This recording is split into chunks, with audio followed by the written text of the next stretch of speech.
I was scared of being told off or that I was not enough. And the drugs, they took away that fear. All that insecurity was brushed away. And I was floating with people, so I could communicate and I didn't care what I was saying.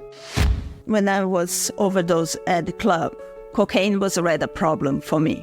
That was the time that my husband said, okay, it's me or the drugs. You have to choose. I cannot do that anymore. My son's back in my life, and my husband and my two boys, the three of them are back in my life. I have a family again.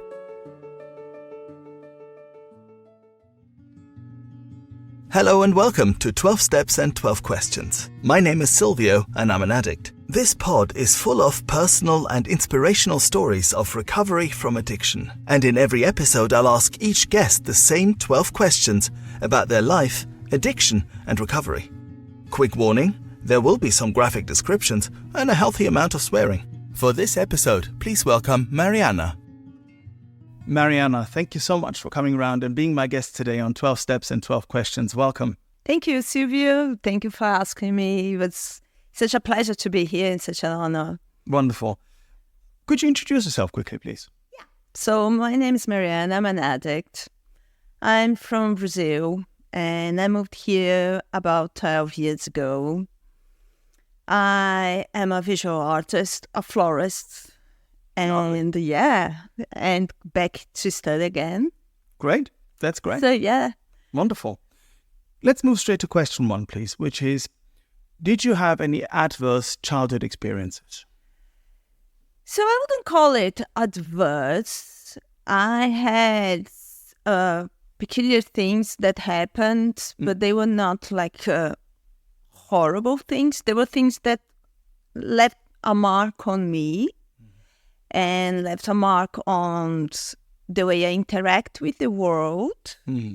But they were not, they were not bad things. They were life things. My mom was really young when she had me. She was 21. Yeah. And she was still studying in uni. So I stayed till 7 years old, practically living with my grandma. Okay. So for me, the mother figure was a little bit blurred. I thought my grandma was my mom. Although my mom loves me and my mom was with me most of the time, it was blurred, these distinctions between the two. And confusing maybe as well. Yeah, it was very confusing. And when I was 7 years old, my mom and my dad, they moved places from far away from my grandma. And that separation brought me with a lot of anxiety. It was a really suffering moment in my life. It was quite difficult. And I think that reflects a lot in my later on in life. So you moved away from the person that you had the closest relationship with? Yeah. I create a kind of separation anxiety? Yes, separation anxiety in a way that for me to say goodbye, even in daily life, someone's going to, my husband's going to work to say goodbye, I have to look in the eye. Wow. And I have to it's like a certainty. Okay, things are all right. He's coming back. So it's something that really left a mark on me. Yeah. That That is not to say a horrible event, but it was what these scars that life brings to us. It's from small things, and for me it was that. Apart from this separation anxiety, as you call it, did you have any brothers and sisters that you were able to share this with? No, I'm the eldest. My brother is younger and my sister is almost 10 years younger than me. So I was pretty much myself. Right. That was, yeah. And this was the biggest event, adverse event, if you will, in your childhood? Yeah, that is the first big thing that I can relate it to, that left marks that I carry to today. That undoubtedly, this is a big thing for me. Yeah. So coming to question two. Question two is, the moment you first got hooked on drugs or alcohol, the fun times, what did that look like? So here you are, you have this event that, as you say, marked you in some way or another. You see a big grin on your face. So what did the good times look like? So at some point, drugs and alcohol were introduced in your life, weren't they? Yeah.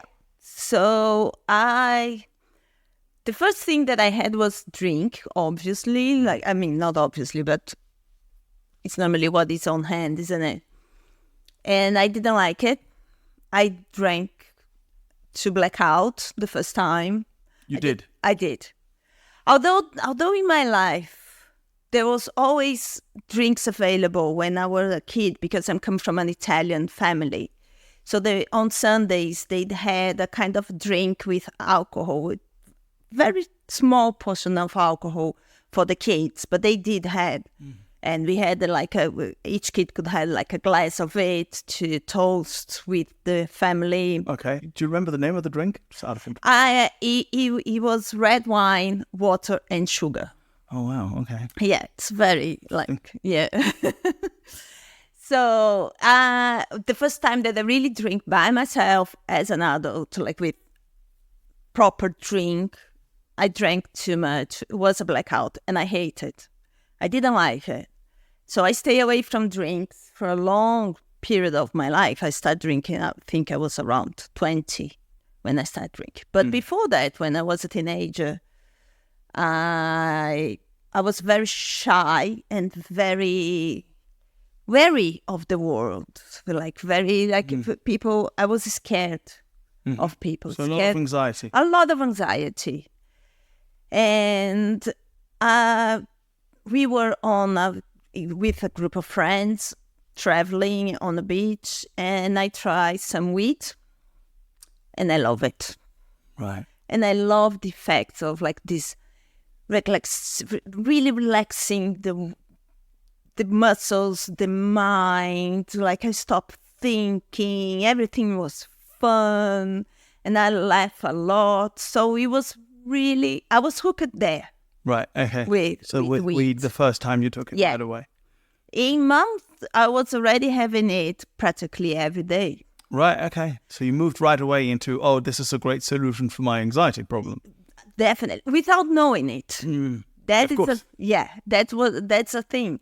And now, looking back, I can see that there was a lot of things happening in my life at the time. My parents were getting divorced. Right. My boyfriend was moving to Europe, and there was a lot of things and I was, every time I'd say no, I'm fine. I'm okay. Everything is all right.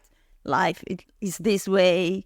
And with my separation anxiety, everything crumbling around me. So I can see the comfort that weed gave me, this peaceful in my heart, and not to deal with the pain. I suppose, I can see if you've had from the very beginning an issue with separation, with people leaving, the fact that your parents were getting divorced, so, that brings a lot of uncertainty, and then your boyfriend literally leaving. So that must have struck right at the heart of your anxiety. Yeah, it did. It did. But unfortunately, at the time, I wasn't aware of what was going on with me. It took me a really long time to acknowledge this pain that I had from my childhood. Yeah. So I was feeling sad, extremely anxious, but I couldn't acknowledge that. I was trying to be okay. I was trying to keep my life going. I was 15. Right, okay. Very young. Yeah, and it was a time that my mom was not well mentally. She was really depressed with the divorce. The divorce was really hard. It was like a tough period in the family. So I assumed the role of carer. So I took care of my mom, of my brother, of my sister. but they didn't take care of me. Definitely. Yes. It's something I can relate to in some ways. I've often said that being the parent of your parent at an early age, and this is something that happened to me as well for many reasons, is one of the toughest jobs you can have.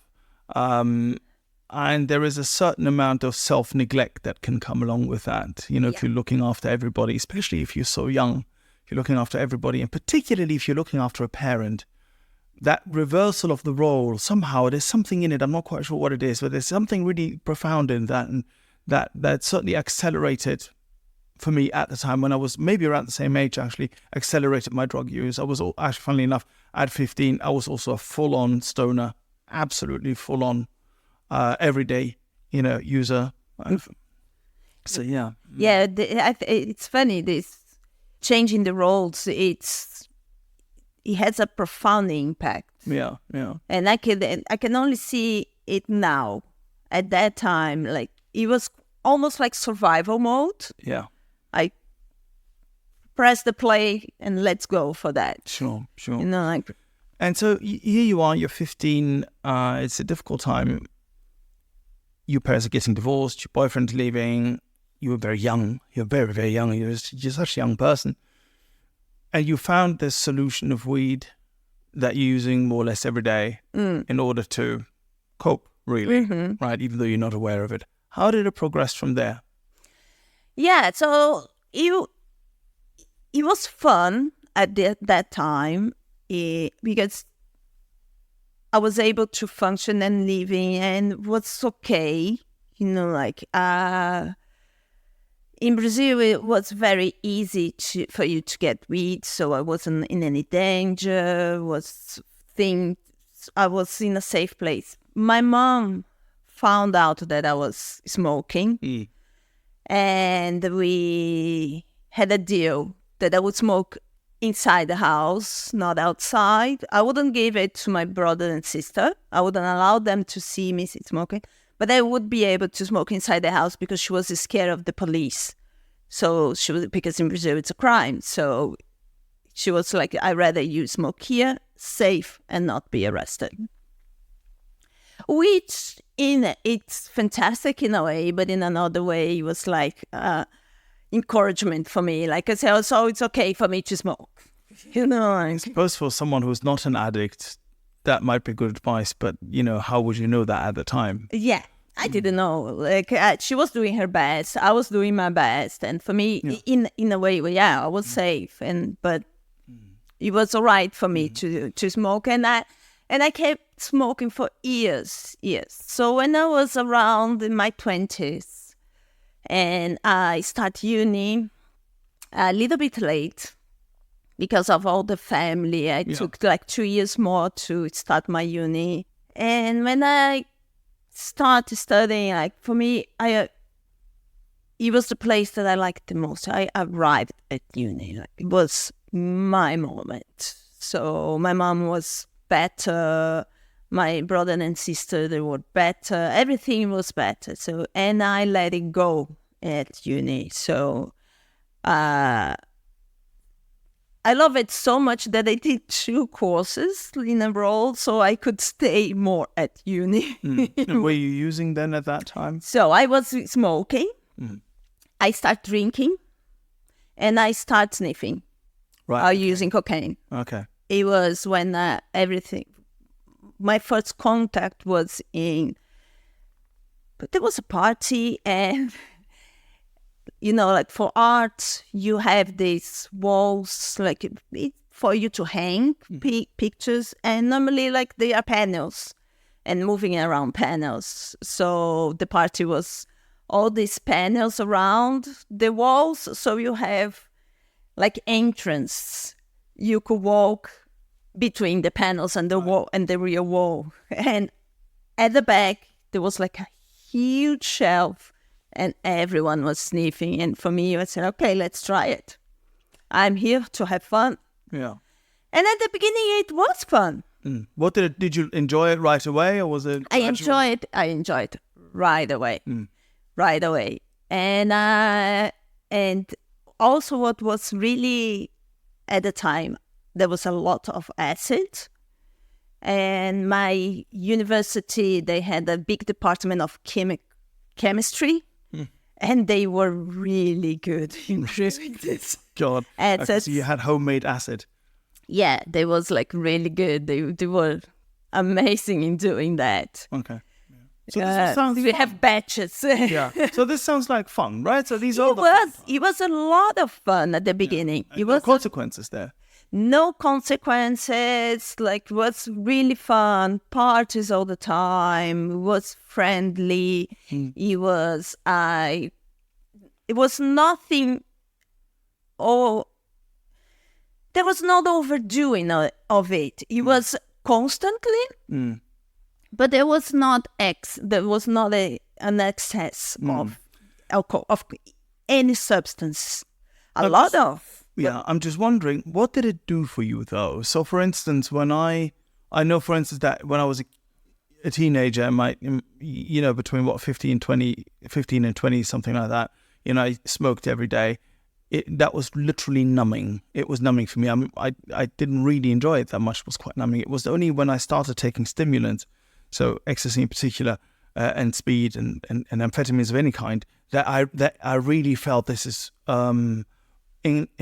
I felt it was like enhancing me. It turned me from being, while outwardly appearing confident, inwardly I was actually quite easily embarrassed and feeling not right within myself, to being this really outwardly relaxed and confident guy. I rewatched The Nutty Professor the other day, actually, and in there, of course, he takes this potion and he becomes this guy, Buddy Love, and and that is exactly what happened to me. From being sort of, I wore glasses and I was a bit and uncomfortable, all of a sudden I was this Buddy Love kind of character who was quite cool and always the right thing to say. So returning back to those days in uni, you're not doing it to excess, but it must have done something for you. Oh, it did. Absolutely. It took away the fear. Right. So that was, for me, was the big thing. What kind of fear? I was fearful of people. I think like I had a lot of anxiety with people. Yeah, schools, my schools, they weren't the greatest for me. And so I carried this anxiety of it. So is it like a social anxiety? Social anxiety. I had friends, but not during school. During school periods, I didn't have friends. I found friends. Yeah, I found friends later on in life, when between high school and university. I really find my friends that we are friends till today. Wow. So they were the group that I really stayed together. This fear that you're talking about, this social anxiety, how did that manifest? Was it fear of judgment, of what other people might say? Fear that you might not say the right thing, that people think you're uncool? What kind of fear? It was fear of judgment, fear of not fitting in. Right. Fear of not doing the right thing, like making mistakes. I was so afraid of making mistakes. I think like this perfection was always around me. Like, so you have to execute everything to perfection. And that was quite painful, because like I'm a human, like I cannot be perfect. Yeah. I'm allowed to make mistakes. But at that time, I was absolutely scared of making mistakes, because I was scared of being told off, or that I was not enough, or that I was not wanted. So that, and the drugs, they took away that fear. They allowed, that feeling of, that all that insecurity was brushed away. And I was floating with people, so I could communicate, and I didn't care what I was saying. So I could, whatever I say, I felt okay with that. So you lose that self-consciousness, don't you? That entire, always thinking about oneself. It's almost like you're in a room with other people, but really you're just in a room with yourself. Yeah, I lost the anxiety, right? Yeah. Of what I'm saying, what I'm doing, how am I moving, how am I looking, and all this. It's a painful place to be, that. It is. Yeah. It is. And the other thing that the drugs did to me, they sharpened my mind, because I was always like, my brain is very fired up. So I could think of a lot of things at the same time, and everything, like one thing leads to another. I lose attention here, I lose attention there. So all the amphetamines, they did bring me to a place where I could concentrate in one thing for a longer period. And I love it. So for the first time, I could sit for like 2 hours with one subject. Otherwise, Do you have ADHD? Yes, I do. Right, okay. But you didn't know that at the time. I didn't know that at the time. Yeah, I didn't know. And I found it like I felt different, and I felt not belonging to anywhere most of my life. And I find curious that most addicts, they do have this feeling. Yeah, I think that's true, absolutely. I think neurodivergence, or any kind of ADHD and all the other bits and pieces that are out there, not that I'm an expert on the subject at all, but they do play a part, I think. And what you just described there, is, I wasn't able to put a name to it or anything like that, but this idea that I could not sit with anything for any given length of time, my mind always going all over the place from one subject to the next and leaving bits and pieces behind at the same time. And all of a sudden, particularly with amphetamines, and this is much talked about in general knowledge now, I suppose, is that if you have ADHD, and stimulants will make you able to focus for a little while on one particular subject, and will make you, in a reversal almost of what you'd expect, calm down. That's what I thought. And I found it quite weird, because you say, no, you cocaine, like you'll be fired up. You're going to be like super agitated. And for me, it was like, oh my God, that's the thing. That because the weed, they were fun, and they were fun for a while. But when on my 20s, I was getting like so fed up of like smoking a weed and lay down in the couch and then not doing anything and feeling horrible. And I say, okay, I'm not smoking, but then smoking again and feeling worse. So I was already an addict at that time. I didn't know about it. Yes. But I was already like, all the symptoms of addiction, they were already showing up. But I couldn't stop smoking. So when I found cocaine, and that the cocaine was like so brilliant for me, because instead of like putting me in the couch, it kind of calmed my brain down. And at the same time, I was functioning. I was able like to do things, be it studying, going to somewhere, seeing friends, like cleaning the house, whatever it was. I was able to do it while I was smoking weed. It was like a catastrophe. It was like literally doing nothing. It was and I say this with very much tongue in cheek and, in quote unquote, but it was an effective ADHD medication for a short amount of time. Yeah. I wasn't hooked with cocaine straight away. I think because of like, at that moment, we were all in psychedelics, my group. So we were really enjoying, like all going. We travel a lot in Brazil. Like it's something that we do, weekends, holidays. Like I was always around nature. And that for me was really big. So, and then having these psychedelics on nature was really like big experiences for me. I've always enjoyed it. So it took me years to come back to the cocaine, like fully on it. It was like when I was fed up again. Like I said, I'm fed up with the psychedelics. Like I had enough with that. Yeah. Which kind of neatly brings us on to question 3, which is, what were your worst consequences? And finally, a little later, your rock bottom, if you had a rock bottom. Worst consequences. I think, okay, I had an overdose once in a club that was really bad. You overdosed? Yeah, right. That was really bad. I freaked my husband out. Like, it was horrible. And Okay.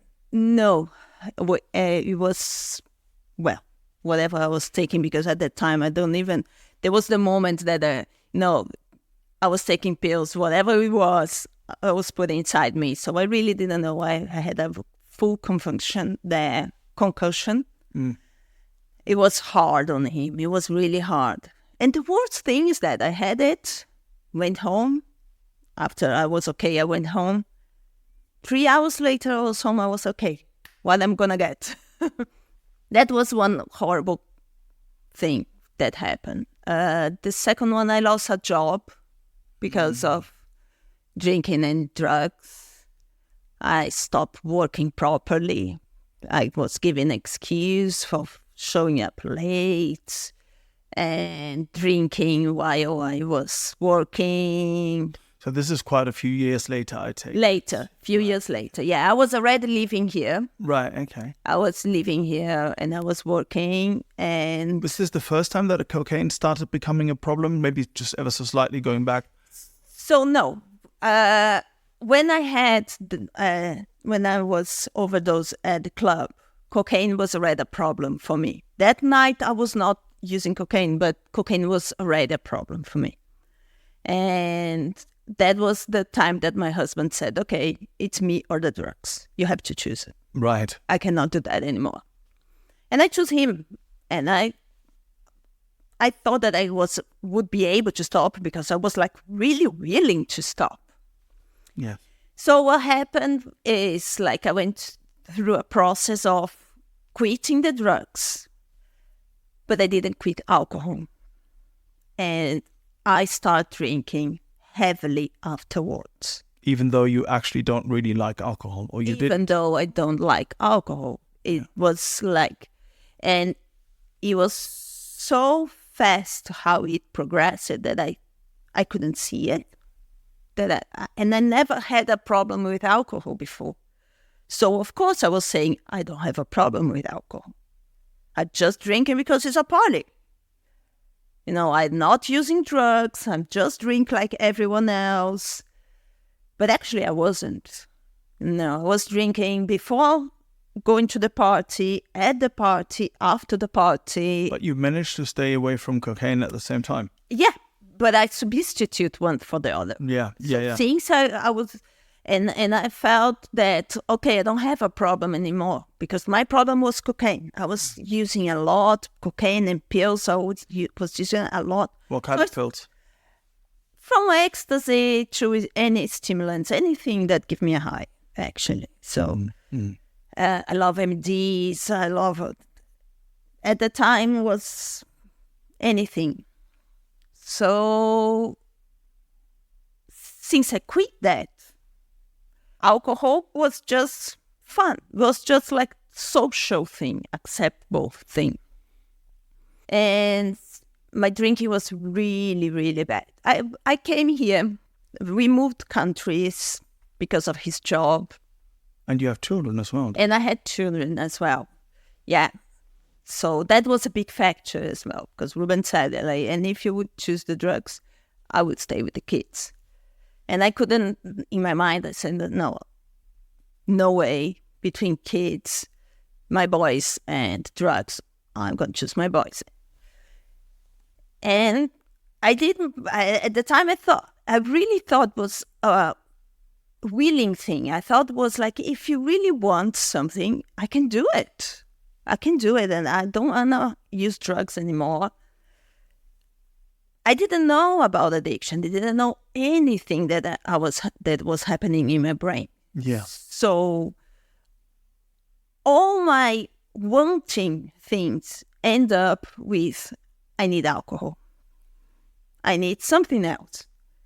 So if I'm not going to put a drug, I need something else to give me that satisfaction, to give me that happiness, to go to the place where I am comfortable in being myself, comfortable in existing. Comfortable in existing. Yeah. Yes. So we moved here. I was drinking a lot, but I was functioning in a way.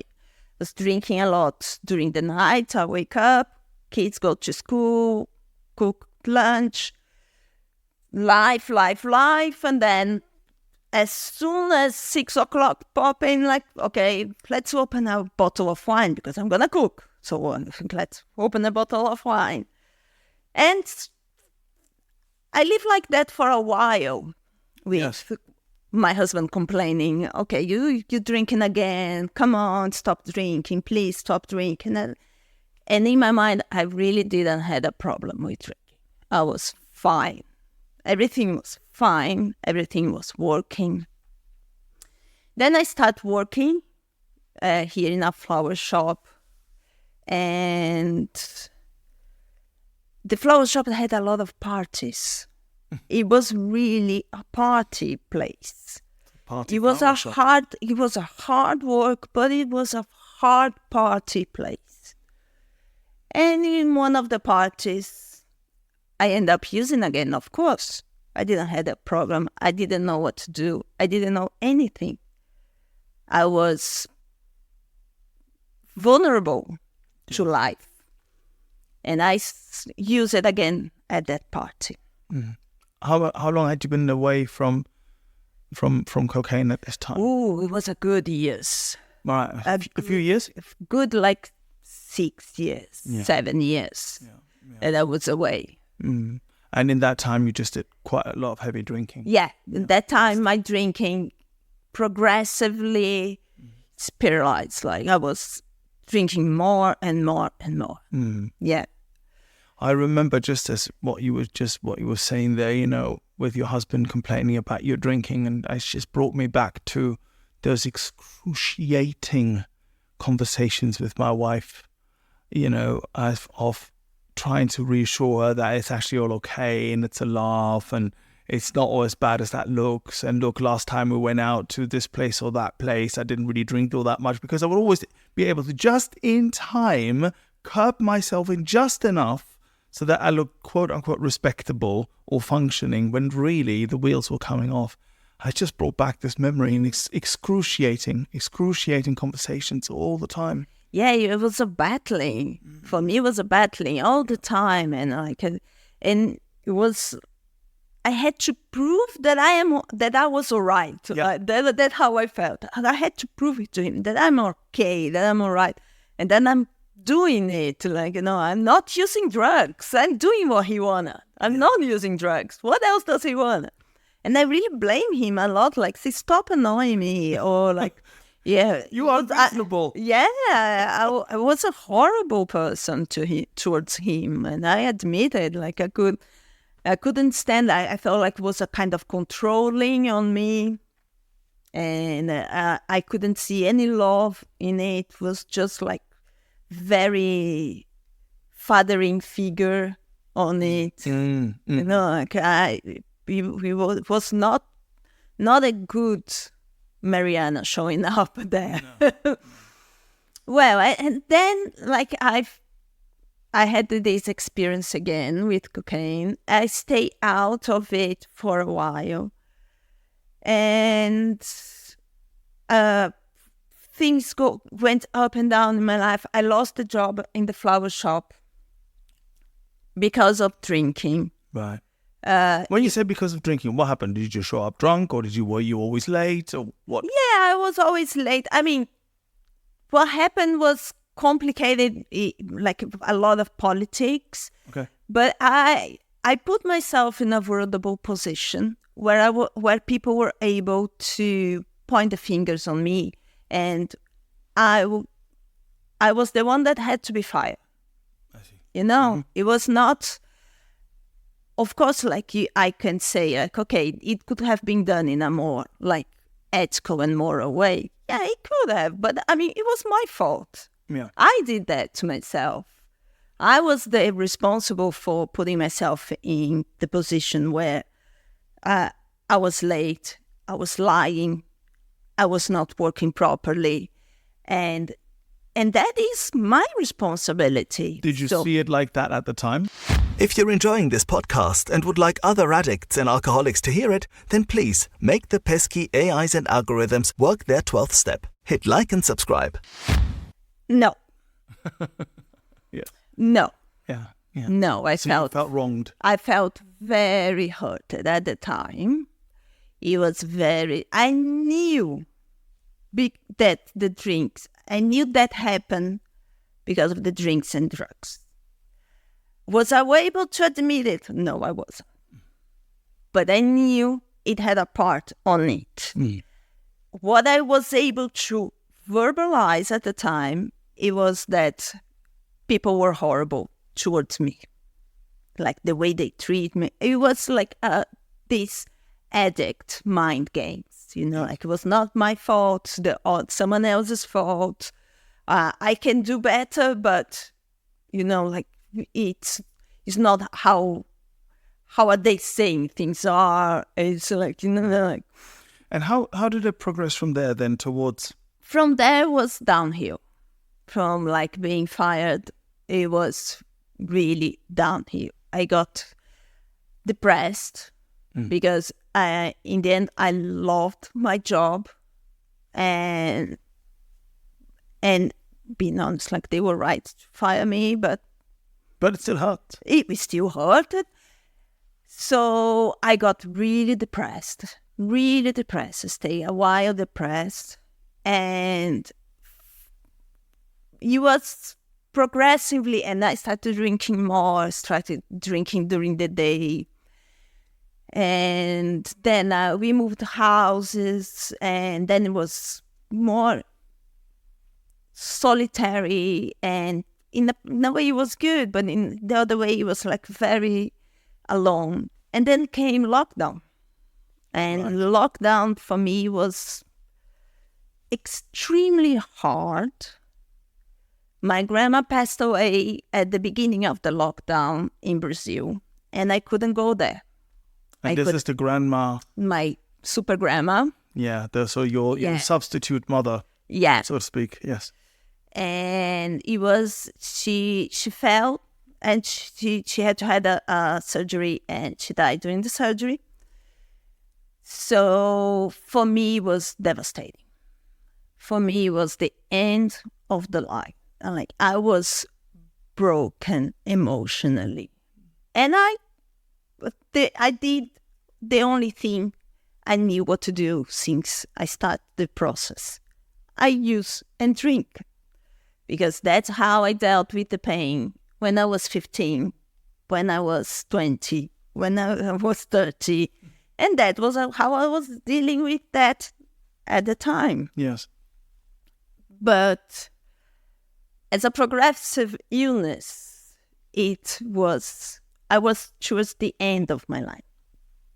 I was drinking non-stop, and I was using non-stop.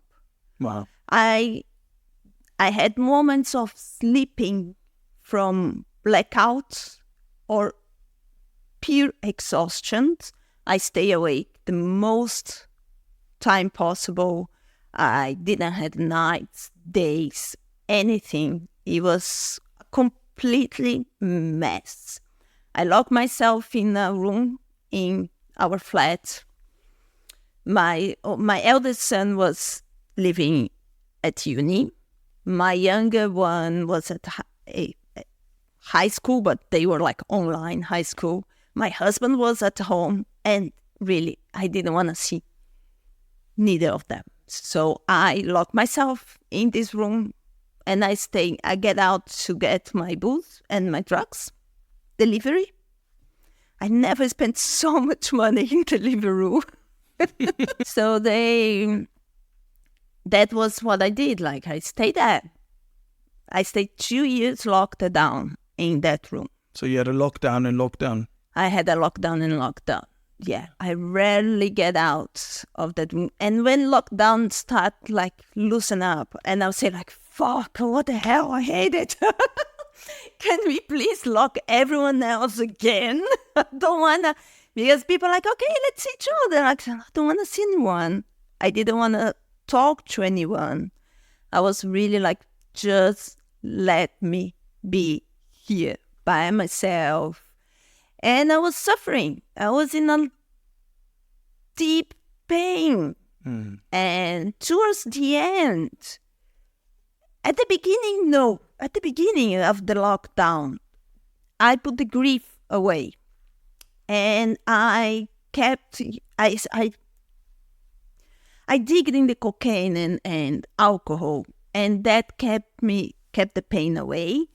And I did pretend to learn something, or Zoom meetings, not AA meetings or Right. CA or anything meetings like any kind of group meetings, friends meetings, so family meetings, Social. whatever social they have, meetings, I was popping in. But I was drunk all the time, 24/7. And towards the end, I was desperately for that cycle to stop because the pain was unbearable. Unbearable. And I couldn't move out of that room. So in this phase that you're talking about here, question 4 is quite fitting. Did you ever want to die? Did you consider yes. suicide? Oh, yes. Oh, yes. I did. I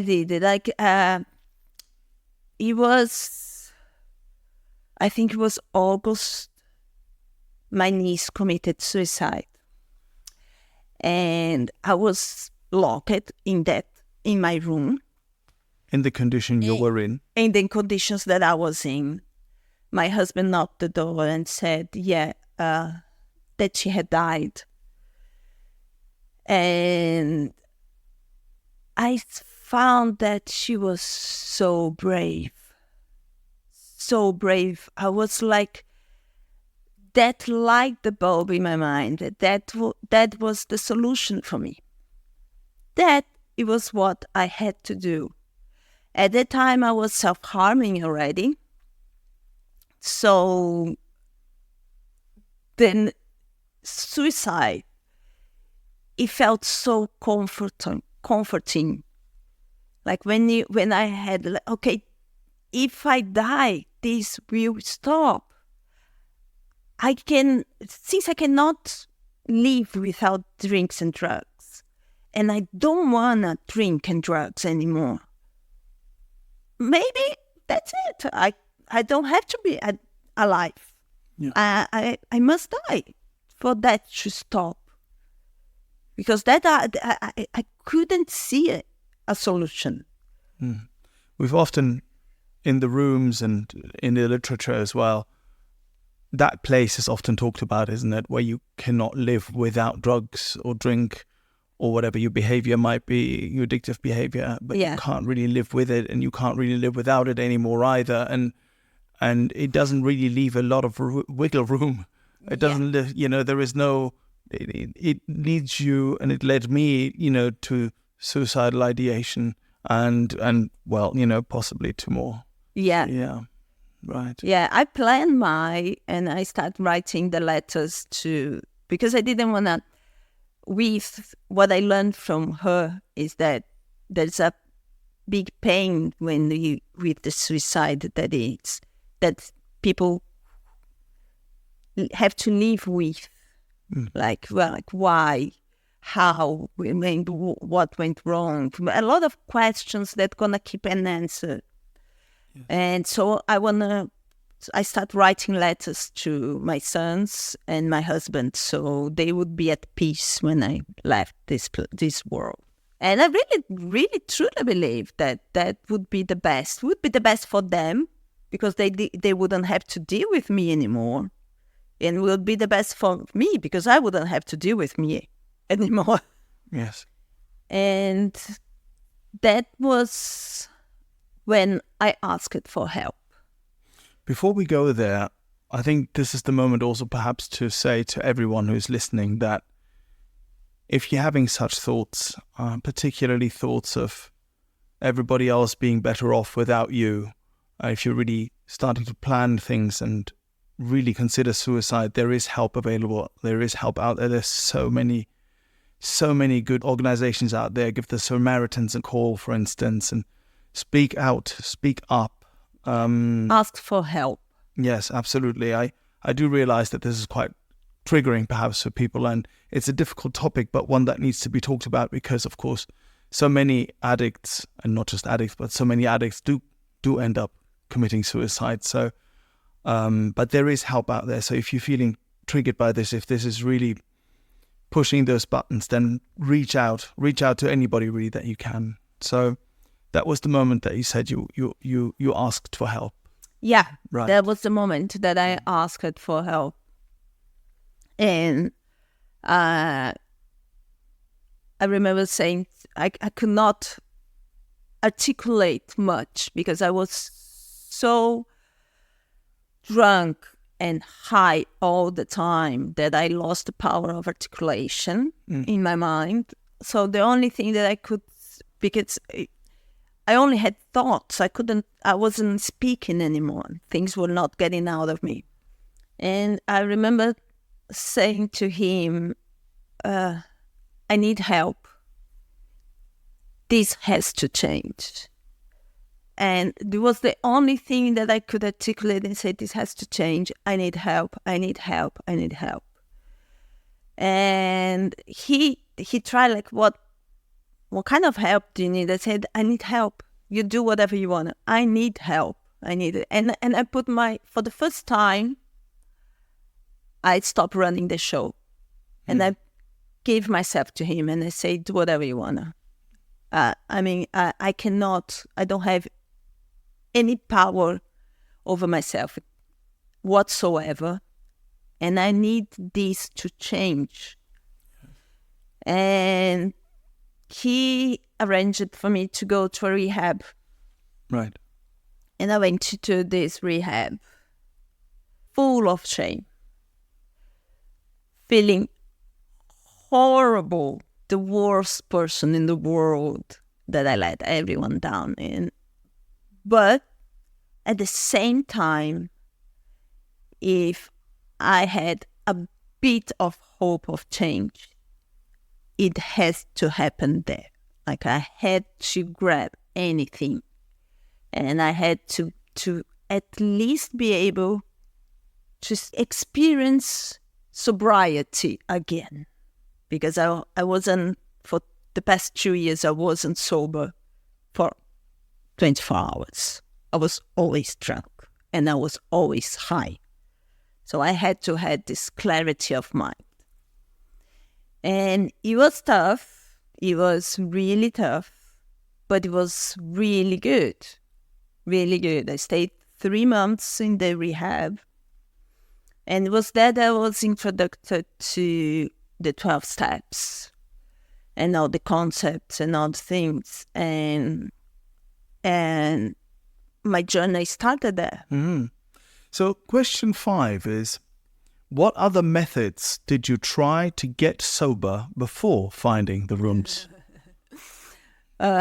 So I tried the first time that I tried to stop using cocaine when I was like before I moved to the UK. The first time I went to therapy, and nowadays I say like, what a waste of time. I was such a liar. I was like a ridiculously liar. Of course I was a liar. I was an addict. Like I was lying because I want to look good in the picture, because I didn't want the therapist to get in my problems, so I didn't have to work on myself. That was so simple, but I lied so much. Then, of course, it didn't work.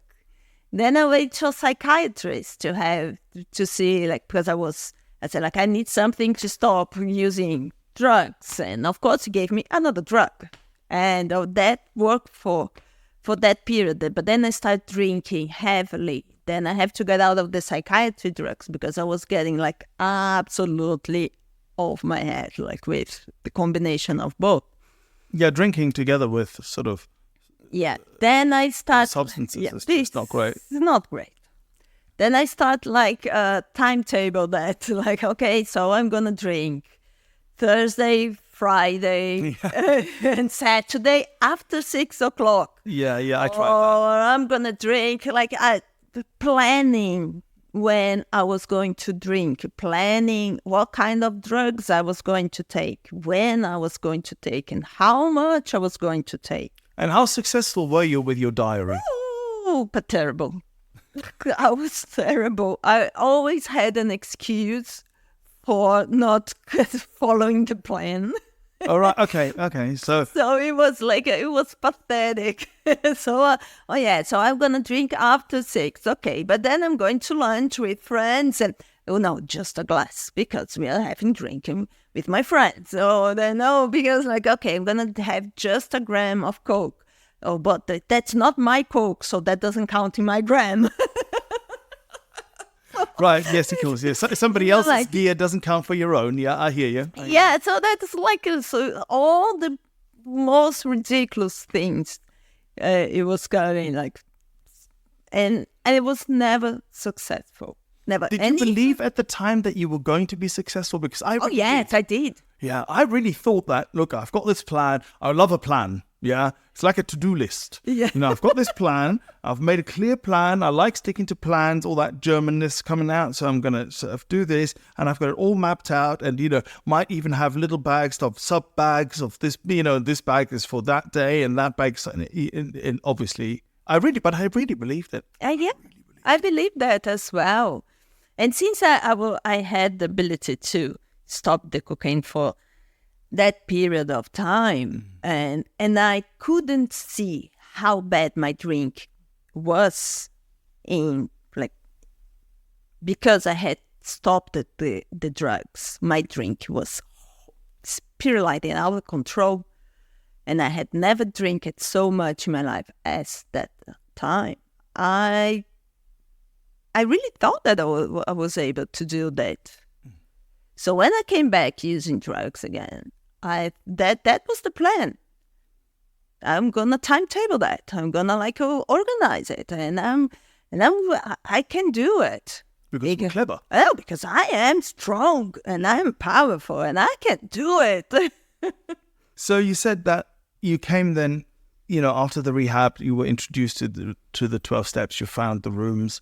Question 6 is, when you came in, did you struggle with the word God? I think not after the rehab, because I knew about the fellowship before the rehab. Right. I didn't know what the program was, how it worked. I didn't know anything, but I knew about the fellowships beforehand. And what always put me off was the word God. Then I went to the rehab. And in the rehab, very cleverly, without connecting with the fellowship, there was this introduction to a power greater than myself. So various actions, various play games, various things that the rehab act had in hand for the residents. It was for you to start figuring out a power greater than yourself. That you're not that center of the universe. You're not that almighty powerful. And so when I learned about the steps, I had already figured it out that I am not. Something else is. So it was an easy process for me. But I had this work done, I because before the rehab, all the concepts of the Catholic gods and all the baggage that I carried from studying in a Catholic school, they were so heavy that they really put me off of the fellowship. So they always tricked you in rehab, did they, to sort of see things, I say tricked, quote unquote, of course, but to sort of work your way around Yeah, this problem. very cleverly, like in a very playful way, in a very light way, but in a way to understand, like to really acknowledge that we need something else, that I needed something else. I was not in the rehab because I put myself in. I was in the rehab because Rubens, my husband, like he was the one. Like, so at that moment, he was greater than myself. He arranged everything. He done everything. So I was there. So he was greater than myself. And then from that playship, like things start making sense for me that, yeah, I don't control the weather. I don't control the light. I don't control many things. And they are greater than myself. So building up this idea. So coming to the fellowship, like when I start really working the steps, God was, or the greater than myself was already like really well established in me. And question 7, how do you experience your higher power today, or what are your God moments? I love meditating. I really love meditating. And I think it's this quietness in mind. It's brilliant. Do you want to share a bit about your practice, about your meditation practice? I do a simple silent meditation because it's what works for me. Guided meditation, I think, my ADD, like I start losing myself and overthinking what the other person is saying, the guiding, and I really lose it. So I have to sit down and comfortable. It can be laying down as well, but silence. And the process that I get in is I start first acknowledging the sounds around me, tiny sounds, big sounds, whatever sounds it is, but I have to give it a name. It's not, there is a sound. No, there is a sound of a bird. There is a sound of an airplane. This is a sound of the neighbor stepping out. So all the sounds, I have to literally give in a name to that. So I get out of my overthinking, and it is like one thing. And then I slowly can acknowledge smells. I can acknowledge them being really where I am at the moment. So acknowledging this space, that reality is happening at that moment. Then I start going to my body, like how am I feeling in my feet? Is it tense? There is pain. And my knees. And then I go like body scanning, go up and then I go down, body scanning again. And normally when I finish it, that is already like a good amount of time in this very mindful place. And it's good. I love being in nature. So every time I'm in nature, I kind of feel this God presence as well. For me, it's very powerful. I am a tree hugger. Brilliant definition. Yeah, that's great. And this helps you obviously to connect to your higher power. Definitely. Yeah, wonderful. Great. Nothing like a forest bathing. Question 8 is, which parts of the steps were the most difficult for you? Or challenging? Yeah, I think step 9, it was The amends process. The amends process it was where my fear came back a little bit. I was really scared of what could happen in saying sorry to people and putting myself in that vulnerable position. But as I started it, and as I put this ego sideways, and I said, like, it doesn't matter. Like, I did wrong.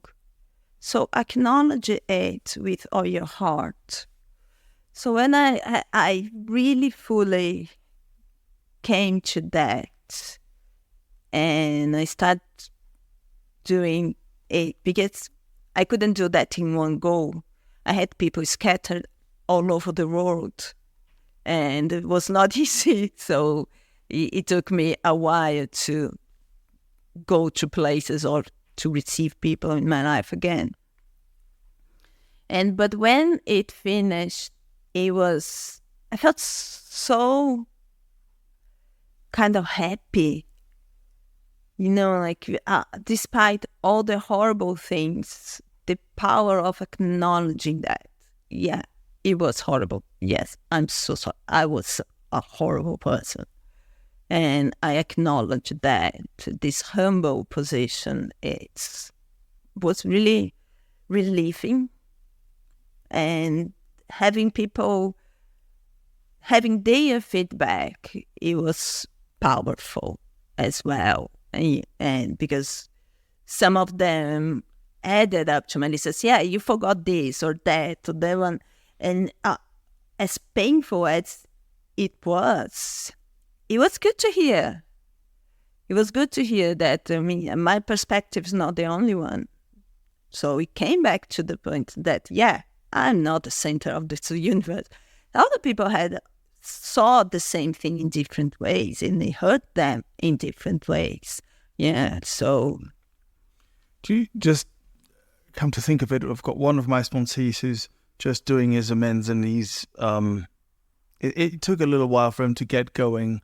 If anyone is listening who's just at that stage right now, what would you say to them? Is there any word that you would say to someone who's just at the cusp there of having to go out and wanting to make amends, but really being scared? Breathe. Breathe. Yes, sit down, breathe calmly, and deep down acknowledging your wrongdoings for yourself, like to yourself, this in a calm way, in a very compassionate way. And that may give you the courage to go and face someone else. Because these are, for me, was that, like having the power, the courage to acknowledge it to myself, that what I did, but acknowledging it truly in my heart to myself, that what I did was wrong. Then it was easier to face someone else, because I was already knowing what I did wrong. And so even though some of the people said, yeah, but and this and that, or like asking hard questions, my kids, both of them asked hard questions for me, and I have to answer them honestly. And it was nerve-wracking, but it was good. It was like very full of love in the end. It's no coincidence, really, is it, that the promises, what we call the promises, which are really the step 9 promises, aren't they? That they come as just after step 9, Yeah. It's experiential, I think. I believe that Bill and all the other people involved at the very beginning must have made a very similar experiences, that when you've made, if as it says, if we've been painstaking in this phase of our development, we'll be amazed before we're halfway through. And it is true that by, once you've done about half your amends, or maybe even earlier, you'll be amazed, and that was my experience as well. So it's no coincidence, this, absolutely not. Question 8 is the only question that you've actually known about. Everything else was spontaneous, but this is the one that you knew about. The one that I overthought. Yeah, the one that you overthought and obsessed about, which is, which character defects give you most trouble? So overthinking clearly is one. Yeah. The pride and fear. Right. I think pride, it's very connected to the ego, right? So, and every time the ego take part, like overcome my thoughts, it's taking over and it's me running the show again. So every time and pride can show itself in lots of different ways, or show it in a lot of different ways. It's not only like being proud of, well, super pride, but like what people think of me, or like what, am I doing it rightly? The perfectionist part of me, everything like can sparkle this coming back of ego. So, and for me, it's very important. And it comes a little bit hand to hand with the fear, because the fear triggers a lot of anxiety. And the anxiety, it's connected with the ego. And both are I have to be very aware of them all the time. Like it's something that I have to take care of it. And when I was overthinking the question, and I was like, okay, this is my pride overthinking it. Yeah. That's my ego for taking care of it. Because like, what's going to answer? How am I going to look like amazing? You're like, no, I have to admit that I have pride. And that's pride. It's my ego talking. Yeah. Question 10. What's the best thing recovery has given you? Oh, that's so many. Let's hear them. My son's back in my life. My husband back in. I have a family again. Yes. And my husband and my two boys. The three of them are back in my life again. He gave me something that I cannot remember of. That is myself. He gave me a deep knowledge of my brain, a deep knowledge of my behavior, of how I react to the world, of how I am putting myself out. That's what he gave me. And he gave me tools to change. He gave me the courage to change as well. And he gave me peace of mind. He gave me calmness. Even when because at the beginning of my recovery, I was so anxious. But even at that time, I had the calmness to acknowledge that was a moment, that was a phase, that it was going to pass as well. And it did. Nowadays, I'm like, and this willingness to growth, it's something that recovery gave me as well. I'll keep growing, keep walking.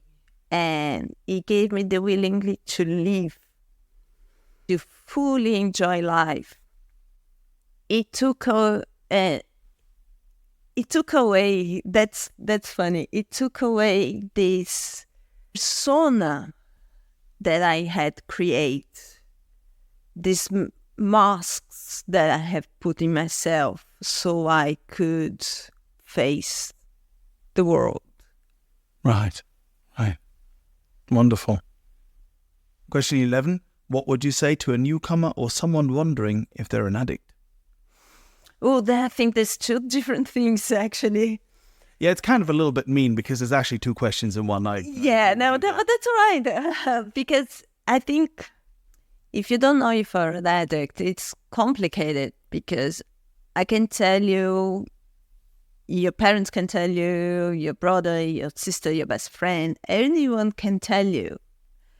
But if you don't think you are, you're not gonna think you are.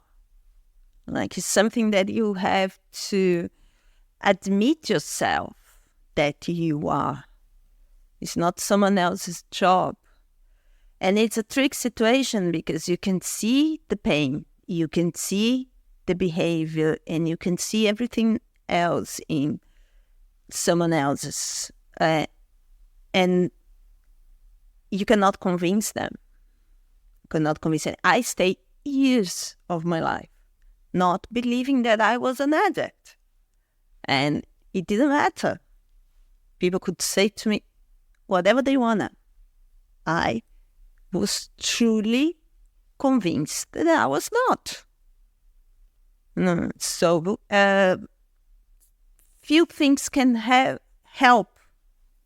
On the other hand, for instance, I think there's questions you can ask the person, like, can you stop? How much do you use? How you plan? How if you plan it doesn't happen? Can you stop? Can you stay stopped? And that maybe trigger a self-reflection. But I honestly, I don't know if you can convince anyone that they are an addict. Yeah, I mean, it's interesting because the book, so the AA book, it never really says outright you're an alcoholic. It always sort of puts the questions to you, doesn't it? The questions that you just said as well. And said, if you answer yes to these questions, it is likely that you are an alcoholic, that you may be alcoholic. Questions like, if you start drinking or using, do you have any kind of control over when to stop? And can you stay stopped? It says, try not drinking for a year.